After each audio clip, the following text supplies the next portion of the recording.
Vídeo número 302 de 365. Hoy os voy a hablar sobre los pensamientos negativos y cómo de alguna manera vencerlos o darles la vuelta o la expresión que mejor, que mejor os venga, que más os seduzca. Básicamente, no verse triturado constantemente por esos malos pensamientos y aprender a enfocarlos de otra manera, ¿no? O aprender a que no nos afecten negativamente.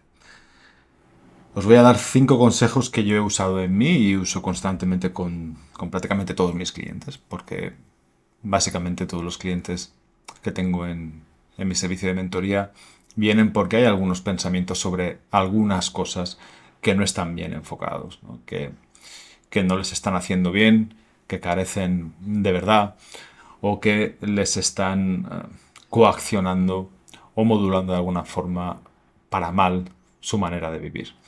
Son 5 consejos realmente sencillos, ¿vale? Esto no quita que se tenga que trabajar, que se tenga que hacer ciertas cosas al respecto. Lo más sencillo, obviamente, es dejar que los pensamientos negativos nos invadan, darles un carácter de veracidad y dejarnos machacar por ellos y no encontrar la manera de no hacerlo. Eso es lo más sencillo. Lo más difícil es darles el trabajo necesario para conseguir darles la vuelta. Y eso es lo que os voy a enseñar hoy a través de estos 5 consejos. El primer consejo es que os convenzáis de que solo son pensamientos. Hay que romper de alguna manera la relación entre lo que soy y lo que pienso. O lo que pienso es lo que soy. El pensamiento es una herramienta, no es nuestra persona. Y esto que parece una obviedad no lo es tanto. La gente lo que suele hacer es, me viene un pensamiento a la cabeza y si me viene un pensamiento y yo soy mis pensamientos, pues esto es lo que tiene que ser y esto es lo que tengo que vivir y esto es lo que soy, ¿no? Lo que pienso es lo que soy. Y lo que pienso sobre el mundo es el mundo en sí y lo que pienso sobre las cosas son las cosas en sí. Y esto es tan fácil de romper esta relación como simplemente observar que no siempre pensamos lo mismo sobre las mismas cosas. Siempre pongo el mismo ejemplo, es un poco burdo, un poco bruto, pero sirve. Nos podemos imaginar que el dinero es una mierda, podemos tener esos pensamientos, ¿no? Es decir, el dinero es el mal del mundo y el dinero es el utensilio de Satanás, etcétera, etcétera. De repente un día ir a comprar una caja de tabaco al estanco, echar una primitiva y el día siguiente ver que nos han tocado 200 millones de euros, ¿no? O en un euromillón, lo que sea. Entonces, seguro que ya no pensaremos que el dinero es el mal del mundo, pensaremos otra cosa completamente diferente. La circunstancia habrá cambiado el pensamiento. Y es que los pensamientos pueden cambiar.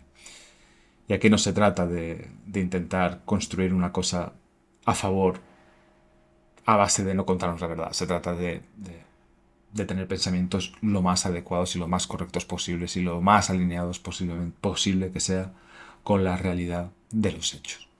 Así que el primer consejo es ese, que no nos identifiquemos con el pensamiento y sí lo tengamos por una herramienta que se puede trabajar y que se puede mejorar.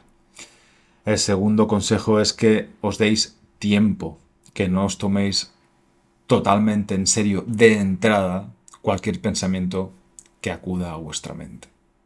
Yo siempre digo lo mismo. Cuando yo pienso algo sobre cualquier cosa, lo primerísimo que hago es poner ese pensamiento en cuarentena. Es dejarlo reposar. Durante varios días, además. Y si es algo sobre lo que no estoy convencido o es algo sobre lo que yo creo que no he conseguido darle a ese pensamiento toda la veracidad y toda la verdad posible, lo dejo más tiempo, aún semanas, meses o lo que sea necesario. No me tomo en serio todo lo que se me pasa por la cabeza, ni muchísimo menos. Todo es sospechoso de contener falsedad y mi trabajo en este caso es buscar si mis pensamientos son válidos o no, si son verdaderos o no. Y por eso yo llevo mucho tiempo, muchísimos años de mi vida donde he renunciado a cualquier tipo de reactividad. O sea, yo ya no pienso nunca, bueno, sí pienso de forma reactiva, pero no atiendo esos pensamientos reactivos. Intento ponerlos ahí en cuarentena y darles el trabajo necesario. Esto es muy importante. Ante cualquier evento podemos tener pensamientos muy emocionales, ¿no? Y esto es completamente normal porque somos humanos y somos, obviamente, emocionales. Vamos a tener pensamientos que de alguna forma no vamos a poder controlar de entrada, no vamos a poder evitar que aparezcan. Pero sí que podemos elegir qué hacemos con esos pensamientos. Obviamente ante ciertas noticias o ante ciertas circunstancias o eventos podemos vernos inclinados a tener pensamientos del tipo, pues el mundo es una mierda, esto es una mierda, el amor es una mierda, el trabajo es una mierda. Pero eso está tremendamente provocado por los eventos en sí, por la emocionalidad. Cuando la emocionalidad cambie o baje, el pensamiento también cambiará y seguramente bajará de intensidad, será más frío. Y eso es un trabajo que se tiene que hacer constantemente, que tenemos que tener de alguna manera ese chip siempre puesto, ¿no? Es decir, no me acabo de fiar del todo de mis reacciones, de mis pensamientos reactivos. Para mí son sospechosos de estar equivocados. Así que, por muy alterado que esté emocionalmente y por muchos pensamientos que vengan a mí en tropel, como un torrente de pensamientos emocionales o intensos en este aspecto, pues no los voy a atender. Simplemente voy a permitir que aparezcan, pero los voy a poner en cuarentena. Los voy a poner en duda hasta que una vez que yo me pueda haber enfriado un poco más, ya pueda atender la veracidad o no de dichos pensamientos. El tercer consejo es que hay que conseguir de alguna manera adquirir la habilidad de convertir pensamientos negativos en pensamientos positivos. Siempre sin caer en el autoengaño, siempre sin caer en la mentira. Esto es muy importante. Porque si para ser positivos tenemos que decirnos mentiras, pues mejor que no lo hagamos. Mejor que no lo hagamos. Lo que yo me he encontrado de una forma maravillosa, además, en mi vida, es el gran descubrimiento de que Dios nos dio un mundo en el que cualquier sufrimiento y cualquier dolor puede ser usado para bien. Y se le puede dar, además, un sentido. Yo he hecho este ejercicio con todos los acontecimientos negativos de mi vida y también lo he hecho con acontecimientos negativos ajenos a mí, pero muy negativos, ¿no? En aspectos realmente dolorosos e increíblemente sufrientes del mundo y también en cosas que les han pasado a personas cerca de mí. Esas historias que todos conocéis en las que miramos arriba y decimos, pero ¿esto qué cojones es, no? ¿Para qué coño va a servir esto? ¿Qué se puede sacar de esto? Esto va a ser una mancha para siempre. Incluso en esas situaciones, en esas circunstancias, también he sido capaz de encontrar un lado positivo, a veces un lado realmente positivo, a pesar de la pérdida, a pesar del sufrimiento y a pesar del dolor. Así que Dios nos ha dado un mundo en el que a cualquier sufrimiento se le puede dar un sentido e incluso una utilidad.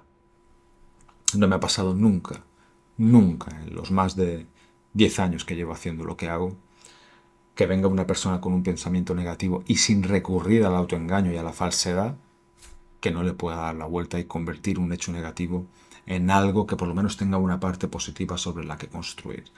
Y esto es totalmente relevante porque, como dije en un vídeo hace no mucho, si a cualquier evento del pasado, por muy malo que sea, le podemos encontrar algo positivo, una lección, un aprendizaje, algo bueno sobre lo que construir cosas mejores de cara al futuro, no vamos a poder desear al 100% eliminar esa cosa porque eliminaríamos también el aprendizaje o la lección en sí. Y esto es muy importante aprender a hacerlo, ser capaz de conseguir esto. No es una habilidad, es un superpoder. El cuarto consejo sería no acojonarse, no asustarse, no eludir esos pensamientos negativos, no evitarlos. Y esto es absolutamente relevante porque es muy común. Y también me pasó a mí durante mucho tiempo. Había ciertas cuestiones sobre mí, sobre mi vida, pero también sobre la vida en general, sobre el mundo, sobre las cuestiones fundamentales de la filosofía y de la vida, sobre la muerte, sobre Dios, etcétera, que de alguna forma estaba evitando porque me daba miedo llegar a ciertas conclusiones que no fuesen de mi agrado, ¿no? Y yo creía que esa operación era buena. Yo creía que si hacía eso, pues me evitaría una cantidad de sufrimiento directo muy grande. Pero claro, lo que no sabía entonces era que no estaba consiguiendo evitar ese sufrimiento de fondo, ¿no? Ese ruido, esa ansiedad de fondo que de alguna forma sí que me dejaba en una situación no de un dolor intenso, pero sí de una inquietud constante, de baja intensidad, ¿no? Y esto es como cuando estás en casa, en el salón de casa, y estás viendo la tele, y tú no te has dado cuenta, pero realmente la nevera estaba haciendo ruido, ¿no? En la cocina, en la habitación de al lado. Y de repente se para. Y haces así, dices, hostias, tú, llevo 2 horas escuchando ese ruido, no me había dado cuenta, pero ahora que se ha apagado me doy realmente cuenta. Hay un peligro real de no ser consciente de la ansiedad que se tiene, ¿no? Y es algo de lo que eres consciente cuando realmente te la quitas de encima. Te quitas esa inquietud, esa agitación de fondo. Y te das cuenta de que a lo que tú llamabas paz, en realidad no era paz, era un ruido de fondo. Entonces me di cuenta de la mentira de ese pacto, ¿no? Yo no miro esto, pero estoy en paz. No se está nunca en paz del todo. Siempre está eso de fondo. Y yo prefiero una hostia fuerte que 100 de media intensidad. O sea, con una y ya hemos acabado y ya hemos salido de eso. Es mucho mejor. Así que es realmente una mejor opción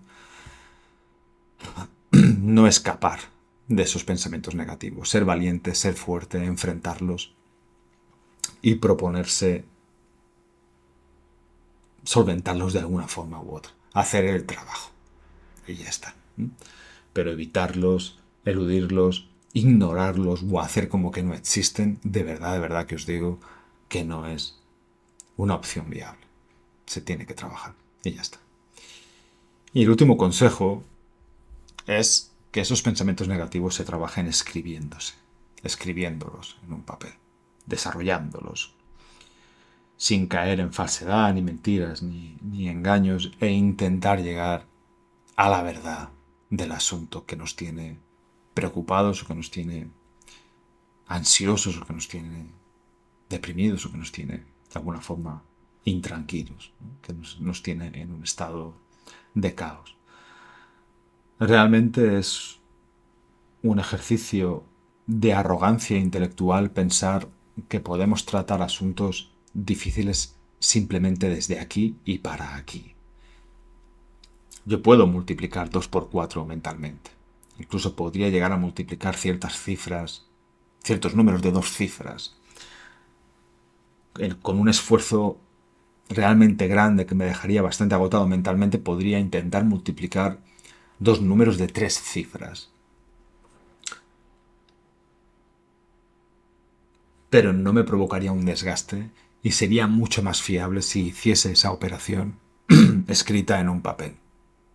Ahí sí que podría llegar a ser hasta placentero, ¿no? Sabemos eso de forma intuitiva a través de nuestra experiencia personal, que es mucho más fácil resolver esas ecuaciones matemáticas en un papel que mentalmente, pero nos creemos que las cuestiones metafísicas, por decirlo así, o éticas o incluso morales, pensamos que las podemos trabajar mentalmente, cuando son estas, además, para mí, mucho más complicadas que las operaciones matemáticas. ¿Vale? Siempre dentro de una lógica, ¿eh? Obviamente será más fácil pensar sobre el devenir de mi vida que intentar multiplicar mentalmente 5 cifras, 5 números de 80 cifras. Obviamente no vamos a decir tonterías aquí, no estamos para eso, ¿no? Pero en circunstancias normales tenemos que asumir por fin la idea de que no somos tan ágiles ni tan buenos para pensar sobre las vicisitudes difíciles de la vida solo mentalmente, que de alguna forma necesitamos recurrir al papel, al boli o al lápiz e intentar poco a poco ir desarrollando esos pensamientos. Porque cuando escribimos, de alguna forma, nuestra mente se aquieta, nuestra mente nos esperará, de alguna forma nos verá escribiendo y dirá, bueno, venga, acaba de escribir y luego sigo con mi cantinela. Pero así como veamos eso escrito, iremos viendo con distancia cómo estamos funcionando a nivel de pensamiento y podremos trabajarlo de una forma mucho más acotada dentro de los márgenes de la hoja. Incluso podremos jugar a hacer alguna flecha, algún círculo, a subrayar alguna parte. Incluso podremos dejarlo para siguientes días.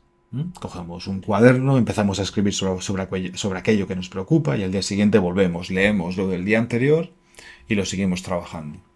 Al cuarto día leemos lo del primer día y cómo ha ido evolucionando la cosa y vemos qué camino estamos tomando y estamos a tiempo de corregirlo, ¿no? Tenemos de alguna forma el historial de los pensamientos que estamos desarrollando sobre una creencia o un pensamiento negativo en cuestión. Y eso es una ventaja enorme para trabajar los pensamientos negativos. Y es la mejor forma que yo he encontrado para poder llegar a la verdad de los asuntos. O por lo menos a la mejor aproximación posible a la verdad de los asuntos que nos ocupan. Soy muy pesado con el tema de la escritura, pero es que es una herramienta demasiado buena como para ignorarla, como para no usarla. Así que estos serían los 5 consejos. Primero, asegurarse, convencerse de que solo son pensamientos y de que se pueden trabajar. Lo segundo es tomarse tiempo, no tomarse en serio todo aquello que se nos pasa por la cabeza, sobre todo de forma reactiva. Después en tercer lugar, buscar siempre el lado positivo, porque lo hay, porque siempre hay algo positivo en el sufrimiento, en el dolor y en las cuestiones negativas o adversas que interpretamos de la vida. El cuarto es no eludir esos pensamientos negativos, no asustarse, no tener miedo de profundizar, de encararlos, porque es peor la otra opción. Y el quinto consejo es escribirlos y desarrollarlos en un papel. No creer que somos tan máquinas como para tratar esto mentalmente. Yo que tengo mucho entrenamiento en esto, que es algo que he hecho desde siempre, lo de divagar mentalmente y llegar a soluciones, recurro todos los días al papel.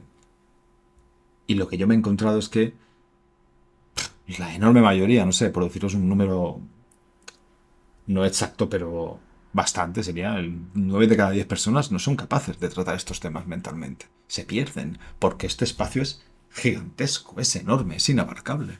Sin embargo, un folio de A4 mide lo que mide y no nos podemos salir de ahí. Y si somos valientes y estamos dispuestos a escribir ciertas cosas, llegaremos a puntos que de alguna manera nos estábamos censurando y no estábamos atendiendo. Y eso de alguna forma nos acercará más a la verdad. La verdad no es fácil, pero existe la verdad. Yo no creo en ese relativismo. Y creo que de alguna forma tenemos lo suficiente intelectualmente para hacer aproximaciones suficientes hacia la verdad, como para permitirnos tener cierta seguridad de que construir a partir de esos puntos va a ser algo bueno, algo positivo, algo útil. Y va a ser finalmente lo que llamaremos pues un trabajo bien hecho, ¿no? Y también es muy importante, ya para acabar, perder el miedo al pensamiento, perder el miedo al recogimiento interior, perder miedo a lo que puede haber dentro de nuestra cabeza y atrevernos a ver el pensamiento por fin como una herramienta que podemos usar a nuestro favor y no vernos así constantemente escondiéndonos de nuestros pensamientos. Nada más, nos vemos mañana, seguro. Paz.